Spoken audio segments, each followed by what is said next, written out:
신학과 문화 12번째 주, 네 번째 시간 진행하겠습니다. 자, 지난 시간에 푸시킨에 대한 이야기를 했죠. 자, 푸시킨의 두 후계자에 대한 이야기로 이번 시간을 하고자 합니다. 톨스토이와 도스토옙스키죠. 이 두 사람은 동시대의 사람입니다. 근데 흥미로운 게 동시대에 살았고 서로 상대방을 잘 알았고 의식했지만 한 번도 만난 적은 없대요. 흥미롭게도. 같은 나라에 살고 있었고 주로 활동했던 무대가 둘 다 모스크바였음에도 불구하고, 물론 톨스토이는 자기 고향에 주로 있긴 했었지만요. 두 사람은 한 번도 만난 적이 없습니다.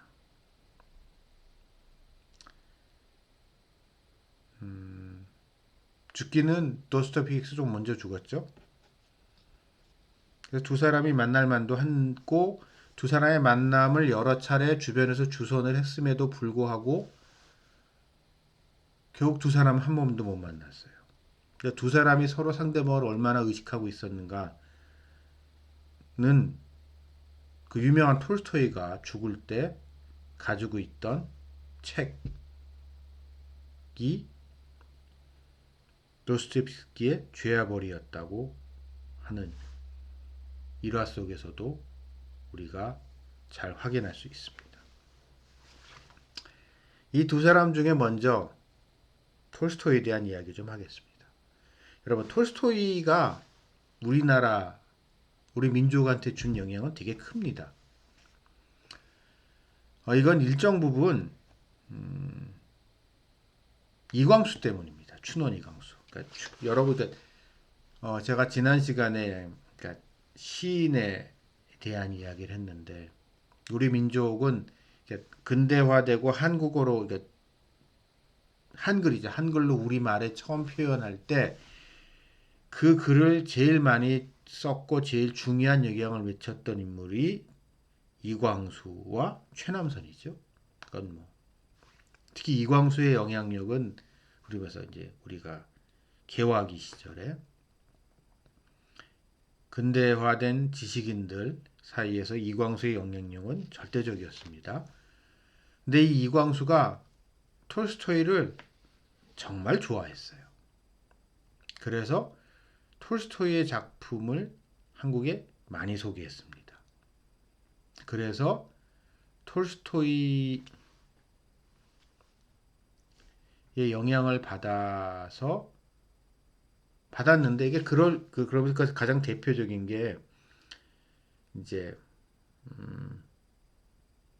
이광수가 앞장섰었던 농촌 계몽 운동, 그러니까 분화로드 운동이라고 하는데 이게 러시아에서 온 거거든요. 근데 러시아에서 이 분화로드 운동이 하는 데 있어서 톨스토이가 대단히 중요한 역할을 했었던 인물 중에 하나거든요. 그래서 톨스토이는 여러 가지로, 근데 이게 그 한국의 분화로드 운동을 소개하고 분화로드 운동을 적극적으로 장려했었던 인물이 이광수입니다. 그것뿐만 아니라 톨스토이의 주요 작품을 이광수가 번역해서 한국에 소개를 해요. 여러분, 그러니까 생각을 해보세요. 그 당시는 이제 한국 사람들 중에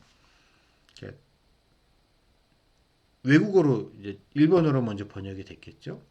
일본어로 번역된 거를 일본어로 읽었지만 이거를 한국어로 번역한다는 게 되게 어려운 일이었습니다. 왜냐하면 한국어로 글을 써본 적이 없으니까. 한국 표준 맞춤법 같은 게 만들어지기도 전이기 때문에 이걸 한국어로 번역을 해서 한글로 이게 써서 책을 낸다는 게 오늘 우리와는 전혀 다른 차원의 어려움이 있던 시절인데요. 이제 그렇게 하면서 이제 하다 영향을 많이 미쳤습니다. 참고로 여담인데, 이게 제가 이제 지난 시간에 이제 프랑스 얘기를 했기 때문에, 그러니까 프랑스 우리가 프랑스 하면 제일 먼저 떠오르는 인물이 누구죠? 나폴레옹이잖아요. 나폴레옹이 왜 한국에서 유명할까요?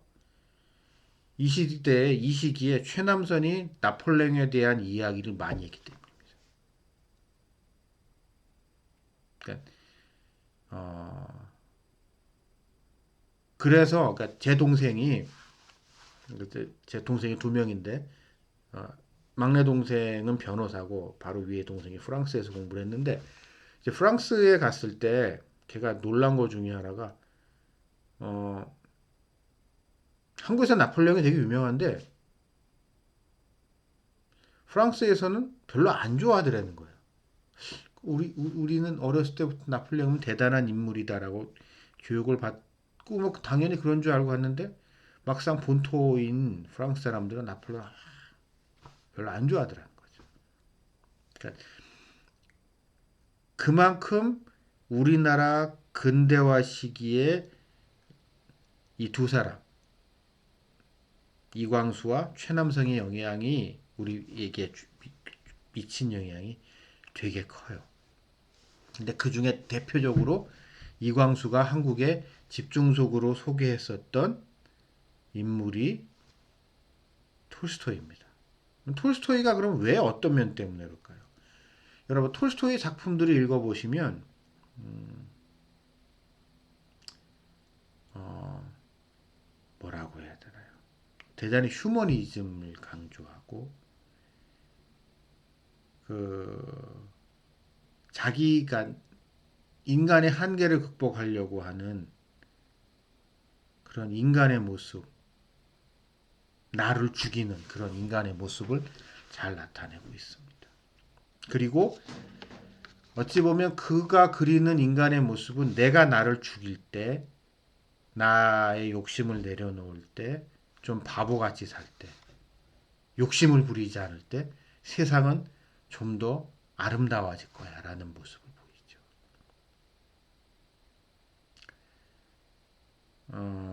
그래서 좀 우리가 어려서부터 학교에서 익숙하게 받았던 그런 성선설적인 인간은 원래 선하고 인간에게는 가능성이 있고 우리 안에 있는 이런 선한 것들, 선한 감정, 선한 생각을 잘 살리면 세상은 아름다운 세상이 될 거야. 라고 하는 인간에 대한 따뜻한 시선과 가능성에 대한 희망 같은 것들이 톨스토이 작품에 잘 나타나지 않나 싶어요. 그리고 이게 여전히 지금까지도 한국 사람들한테 이게 대단히 이렇게 특히 한국의 지식인들한테 강하게 남아있는 것 같습니다. 이에 반해서 도스토옙스키는 그 삶 자체가 막 재밌어요. 이 사람 삶 자체가 소설이에요. 뭐 제가 강의 시간이 짧아서 도스토옙스키의 삶에 대해서 이야기하죠. 그런데 뭐 죽다가 살아나기도 했고 도박에 미쳐 있기도 했었고 뭐 결혼도 두 번씩이나 했고 뭐 하여튼 유배도 하고 뭐 하여튼 도박빚에 쫓겨가지고 도망도 다니고 뭐 하여튼 어려서 또 아버지가 갑자기 돌아가셔가지고 고생 직살나게도 하고 뭐 그래서 참 도스토옙스키는 이게 파란만장한 인생 속에서 그의 작품을 남겼는데 그의 작품이 어렸을 땐 저도 도스토옙스키 작품을 읽었을 때 되게 불편했어요. 그러니까 우리는 뭐 여러분은 어떤지 모르겠지만 전 어렸을 때 이제 권선징악적인 세계관을 강요받았습니다. 그래서 특히 소설이나 이런 거니까 권선징악이어야 돼요. 나쁜 놈은 벌 받는 거고 착하게 살고 그러면 이제 복 받는 이야기, 성공하는 이야기 이런 권선징악의 이야기를 늘 접했던 있는데 도스토옙스키의 작품들을 보게 되면 참 그래요. 인간이요. 철저하게 인간 그 자체가 이렇게 악마화됩니다. 좀 심하게 말하면. 그냥 이기적이고 탐욕에 넘치는. 근데 더 흥미로운 게 도대체 왜 그가 타락했고 왜 그렇게 문제가 많은지에 대해서도 그 원인을 분석해서 그걸 정당화하려고 하지 않아요. 그러니까 톨스토이 같은 경우 이게 작품도 이 사람은 이래서 이렇게 나쁜 짓을 하는구나라는 생각을 하게 된다면 도스토옙스키에서는 이놈은 원래 나쁜 놈이에요. 그냥 나쁜 놈이기 때문에 나쁜 짓을 하는 거야. 그냥 인간은 그 이놈은 원래 나쁜 놈이야. 라는 거를 아주 잔인하게 얘기해. 아주 불편하게 이렇게 폭로를 합니다. 그래서 이게 어렸을 땐 되게 불편했는데요. 나이가 들고 세상이 바뀌면서 확실히 요즘은 저의 개인적인 성향도 그렇지만 전반적인 추세가 도스토옙스키가 과거에 비해서 더 이렇게 두각을 나타내고 있는 것 같아요. 더 많은 조명을 받고 있는 것 같습니다. 왜냐하면 20세기 들어와서 인간에 대한 이해가 인간을 그러니까 20세기의 가장 중요한 인류의 인문학적 발전에는 심리학의 발전이거든요. 그러니까 심리학이라는 것은 프로이트 이전에는 심리학이라는 학문이라는 게 사실상 없었죠. 근데 프로이트라니까 등장한 이후에 인간의 심리라는 것에 대해서 그러니까 인간의 심리는 뭐 인간의 욕망에 대한 이야기거든요. 그러니까 그 전에 인간은 이성적인 존재, 감정적인 존재, 내지는 의지적인 존재로 인간을 봤는데 프로이트 이후에 인간은 무의식의 존재, 욕망의 존재로 인간을 바라보기 시작하면서 지난 100년 동안 그러니까 아주 근본적인 변화가 있어 왔던 건데 이 변화 속에서 도스토옙스키의 인간의 모습은 그런 병리적인 인간, 무의식의 지배를 받는 욕망의 주체로서 인간의 모습을 가장 신랄하게 이야기하고 있습니다. 그래서 나날이 도스토옙스키가 더 주목을 받고 있는 것 같아요. 그래서 근데 이제 우리가 이제 신학 수업이니까는요. 신학적인 차원에서도 바라봅시다. 기독교적인 차원에서. 두 사람 다 스스로 자기가 기독교인이라고 이야기를 하는데 두 사람 다 정교회 소속인데 결과적으로 톨스토이는 정교회에서 파문당했습니다. 왜? 톨스토이는 인간의 가능성에 대한 선한 인간의 가능성에 대한 희망은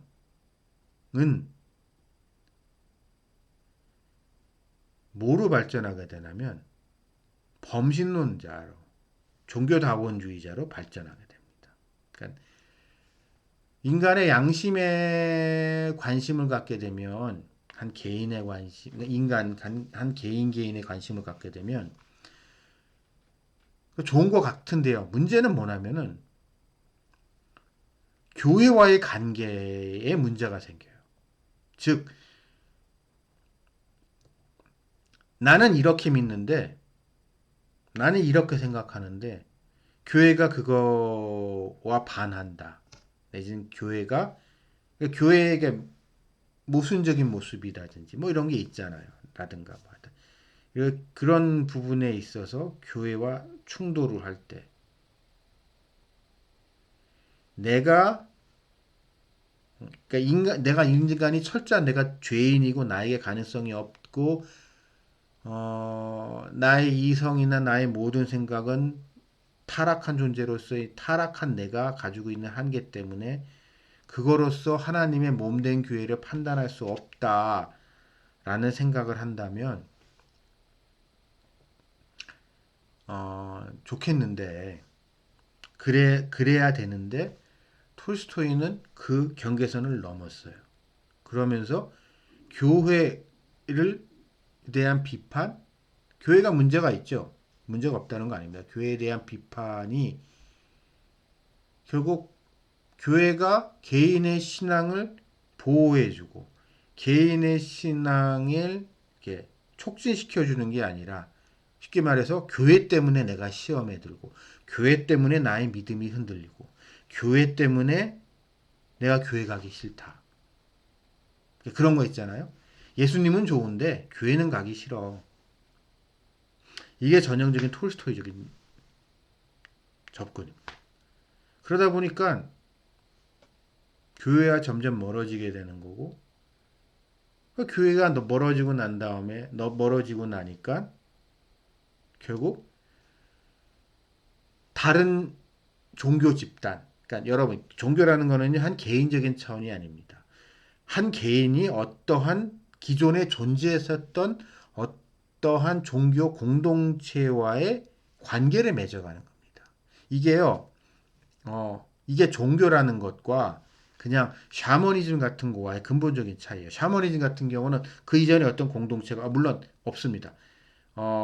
물론 그러니까 이런 내림굿을 받는다든지 전승굿을 받는다든지 뭐 이런 거는 있지만 그거는 그냥 기본적으로 개인적인 거고 그것이 하나의 공동체를 신앙 공동체를 만들어가지 못합니다. 근데 종교라는 것은 그거와 달리 어떠한 신앙 공동체가 있습니다. 같은 신앙을 공유하는. 그리고 그 신앙 공동체가 결국 교회인 거죠. 근데 톨스토이는 그 공동체를 떠났죠. 그러면서 그 공동체를 공격했고 그러다 보니 오히려 어느 순간에 되니까 다른 공동체가 더 편한 거예요. 다른 공동체와 공유되는 게 더 많은 거예요. 그래서 교회와 완전히 결별하게 되고 공식적으로 파문됐습니다.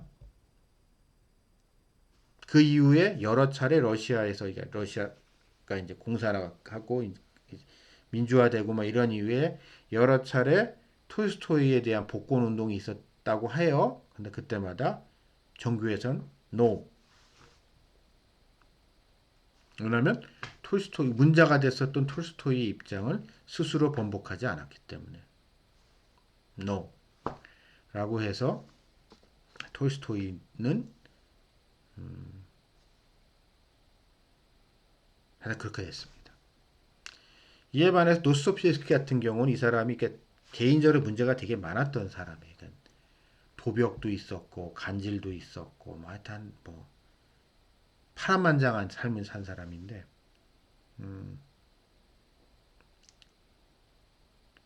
결론적으로 우리에게 좀 익숙한 표현을 합시다.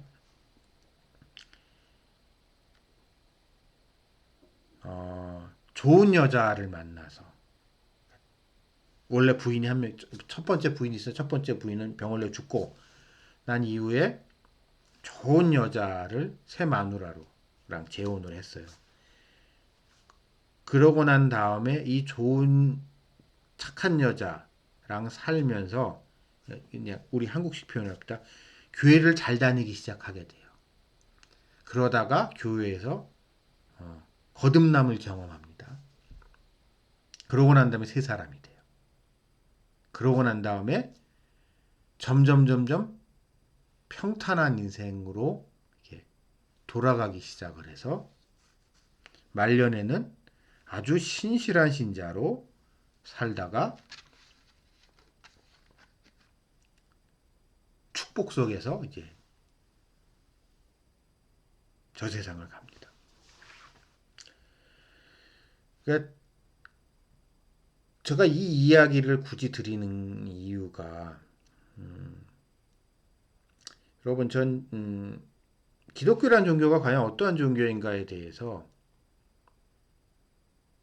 뭐 사람마다 생각이 좀 다를 수는 있지만 저의 개인적인 생각은 어, 우리의 부족함을 아는 거라고 생각을 해요. 나의 부족함, 나의 죄, 나 그리고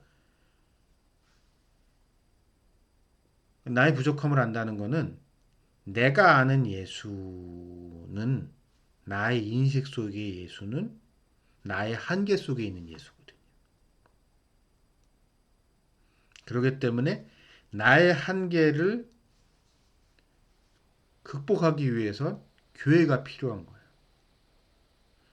교회에서 하는 이야기, 여기서 말하는 교회는 하나 개별 교회보다는 그냥 보다 포괄적인 신앙 공동체, 보편적인 신앙 공동체에서 하는 이야기입니다. 내가 그 앞에서 겸손해질 필요가 있어요. 나는 별 볼 없으니까. 그러면서 인간의 가능성에 대한 미련을 버린.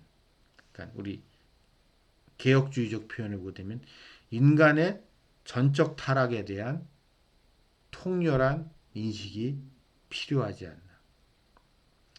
그게 결여된 상태에서 인간의 지적 유의, 자기의 선에 빠졌을 때 톨스토이가 전형적으로 그런 거죠. 근데 그게 안타깝게도 이광수를 통해서 한국에 지대한 영향을 미쳤다는 겁니다. 저 또한 그러한 지대한 영향 속에서 성장해 온 사람이고요. 그래서 제가 나이가 들어서 이런 공부를 다시 하기 전까지는 거대한 착각 속에 살아오지 않았나. 막 내가 예수님을 믿는다, 교회를 다닌다 하면서도 자기의에 빠져서 살았던 시절이 있었고, 겉으로 보여지는 모습은 신실해 보일지 몰라도 결국 따지고 보면 그게 자기의의 다른 모습. 그러면서 또 다른 한편으로는 내 마음속에서 그런 이상적인 모습과는 거리가 먼 내 자신에 대한 그런 실망감과 짜증과 막 그런 좌절감. 난 왜 이거밖에 안 될까? 이거 안 되는 거 아닐까? 그게 톨스토이적인 모습이거든. 그게 근데 그게 기독교인 줄 알고 배워온 부분이 분명히 있습니다. 저한테. 기독교라는 종교를 윤리적인 차원으로 접근을 했을 때. 그러나 이제 개인적인 얘기지만 나이가 들고 성장하고 신학이라는 걸 공부하고 말해서 거듭난 그리스도인이 된 이후에 세상을 바라보게 되면서 도스토옙스키의 작품에 나왔던 그런 타락한 인간, 그 기분 나쁘게 타락한 인간의 모습, 그것이 우리가 내 진짜 모습, 나의 본 모습, 내 안에 있으면서 막 꿈틀꿈틀거리고 있는 그 죄성이 아닌가라는 생각을 하면서 여러분 제가 다음 시간에 다룰 주제인데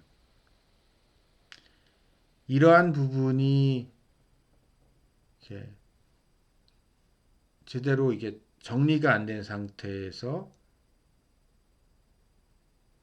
이광수를 통해서 전해진 이런 물론 이광수가 얘기했던 게 한국 사람들한테 그 당시 조선 사람들한테 그만큼 영향력이 있었던 거는 우리의 우리가 원래 가지고 있었던 우리들의 생각과 전통과 유사한 부분이 많기 때문이긴 했지만 그게 이후에 어떠한 해악을 끼쳤는가를 다음 시간 그러니까 아마 이번 강의, 이번 학기 강의의 마지막 시간에 여러분들과 나누게 되지 않을까 싶습니다. 이번 주 강의는 여기까지고요. 다음 주에 여러분 다시 찾아뵙겠습니다. 이상입니다.